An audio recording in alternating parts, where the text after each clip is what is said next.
Hello student, आज मैं आपको क्लास 9th के जीव विज्ञान के पहले लेसन जिसका नाम है जीवन की मौलिक इकाई the fundamental unit of life, उसका नेक्स्ट टॉपिक है एक कोशिकीय व बहुकोशिकीय जीव, unicellular and multi cellular organisms किसे कहते हैं, यानी कि कोशिकीय जीव व बहुकोशिकीय जीव किसे कहते हैं।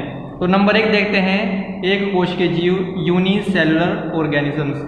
देखिए जिन जीवों का शरीर केवल एक कोशिका के द्वारा बना होता है उन्हें एक कोशिकीय जीव कहते हैं।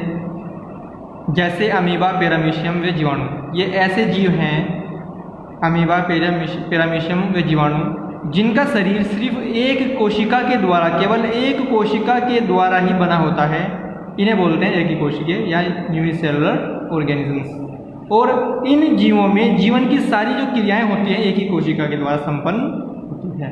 अब नंबर 2 देखते हैं बहुकोशिकीय जीव या मल्टी सेलुलर ऑर्गेनिजम्स।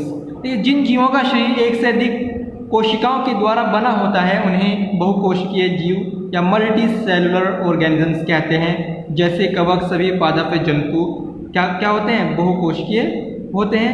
बहुकोशिकीय जीवों में कोशिकाएं अलग अलग कार्य संपन्न करने हेतु बटी हुई होती है, यानी जो बहुकोशिकीय जीव होते हैं एक से अधिक कोशिका के द्वारा मिलकर बने होते हैं। और जो इनकी कोशिकाएं होती है बहुकोशिकीय जीवों में, इनकी कोशिकाएं अलग अलग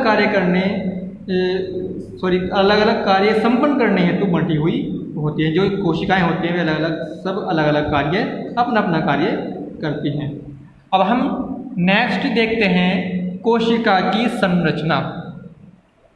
नेक्स्ट टॉपिक आ गया कोशिका की संरचना। देखिए कोशिका की संरचना, स्ट्रक्चर ऑफ सेल। ये कोशिका जो होती है जीवधारियों की संरचनात्मक यानी कि स्ट्रक्चरल एंड क्रियात्मक फंक्शनल यूनिट है, यानी कि इकाई है। सामान्यतः कोशिका में 3 संरचनात्मक घटक होते हैं जो निम्नलिखित हैं। नंबर 1 होती है इसकी प्लाज्मा झिल्ली या कोशिका झिल्ली, और नंबर 2 होता है केंद्रक, नंबर 3 होता है कोशिका द्रव्य। अब हम पढ़ेंगे प्लाज्मा झिल्ली के बारे में, उसके बाद पढ़ेंगे केंद्रक के बारे में, उसके बाद पढ़ेंगे कोशिका द्रव्य के बारे में। सबसे पहले पढ़ते हैं, देखते हैं प्लाज्मा झिल्ली या कोशिका झिल्ली। तो अब देखते हैं नंबर 1 प्लाज्मा झिल्ली या कोशिका झिल्ली किसे कहते हैं। देखिए प्रत्येक कोशिका के बाह्यतम यानी कि बाहर की ओर चारों ओर बहुत पतली मुलायम और लचीली झिल्ली होती है जिसे कोशिका झिल्ली सेल मेम्ब्रेन कहते हैं। यानी कि प्रत्येक कोशिका के बाह्यतम या चारों ओर बहुत पतली, मुलायम और लचीली झिल्ली होती है जिसे कोशिका झिल्ली या सेल मेम्ब्रेन कहते हैं। कोई भी कोशिका होगी उसके चारों ओर एक झिल्ली होती है, पतली, मुलायम और लचीली, और इस झिल्ली को क्या कहते हैं, कोशिका झिल्ली या सेल मेम्ब्रेन कहते हैं। और प्लाज्मा झिल्ली कुछ पदार्थों को अंदर या बाहर आने जाने देती है। यह अन्य पदार्थों की गति को भी नियंत्रित करती है, इसलिए कोशिका झिल्ली को वर्णात्मक पारगम्य झिल्ली या सेलेक्टिवली परमेबल मेम्ब्रेन भी कहते हैं।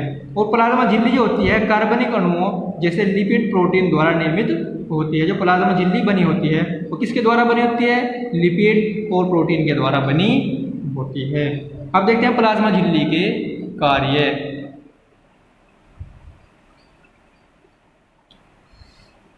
देखते हैं नंबर 1, यह कोशिका को निश्चित आकार प्रदान करती है। जो प्लाज्मा झिल्ली होती है यह कोशिका को निश्चित आकार प्रदान करती है। नंबर 2, इसकी विशिष्ट रासायनिक संरचना इसे पदार्थों, कोशिकाओं, ऊतकों की पहचान करने में सक्षम बनाती है। जो इसकी विशिष्ट रासायनिक संरचना जो होती है प्लाज्मा झिल्ली की, इसकी रासायनिक संरचना जो होती है वह इसे पदार्थों, कोशिकाओं, ऊतकों की पहचान करने में सक्षम बनाती है। नंबर 3, यह कोशिका को सुरक्षात्मक आवरण, प्रोटेक्टिव लेयर प्रदान करती है, अर्थात अर्धतरल जो सेमी लिक्विड जो होते हैं कोशिकीय अवयवों का यांत्रिक अवरोध बनकर उनको बाहरी पर्यावरण से रक्षा प्रदान करती है।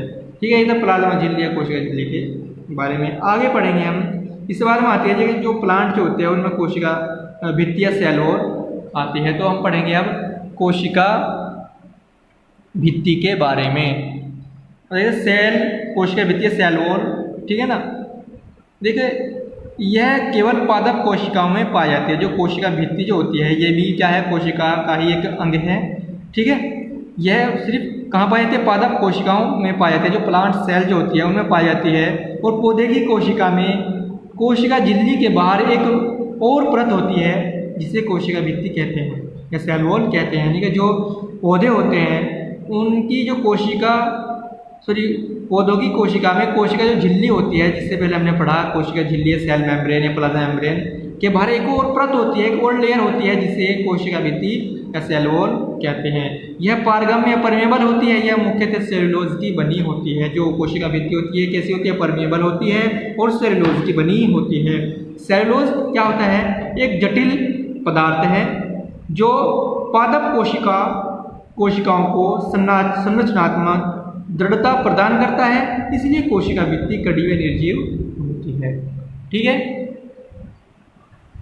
अब पढ़ेंगे हम जो सेल वॉल पढ़ी उसके कार्य यानी कोशिका भित्ति के कार्य। इसके कार्य निम्नलिखित हैं। नंबर 1, यह कोशिका को निश्चित आकार व आकृति प्रदान करती है।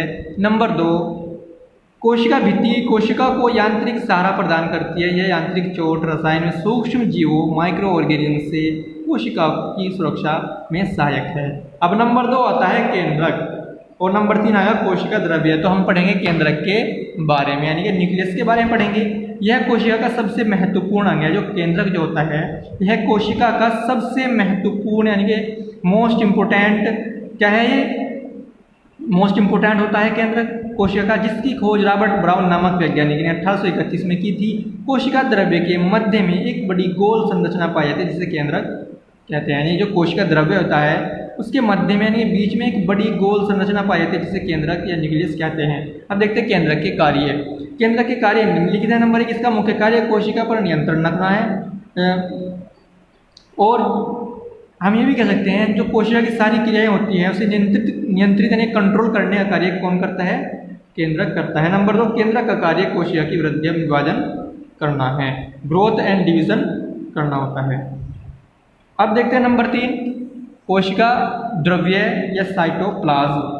ये जीव द्रव्य का वह भाग जो कोशिका भित्ति एवं केंद्र के मध्य स्थित होता है उसे कोशिका द्रव्य या साइटोप्लाज्म कहते हैं। जीव द्रव्य का वह भाग जो कोशिका भित्ति सेल एवं केंद्र यानी न्यूक्लियस के मध्य होता है उसे कोशिका द्रव्य या साइटोप्लाज्म कहते हैं। इसमें अनेक कार्बनिक पदार्थ, प्रोटीन जैसे प्रोटीन वसा तथा अकार्बनिक पदार्थ जैसे लवण व जल आदि पाए जाते हैं।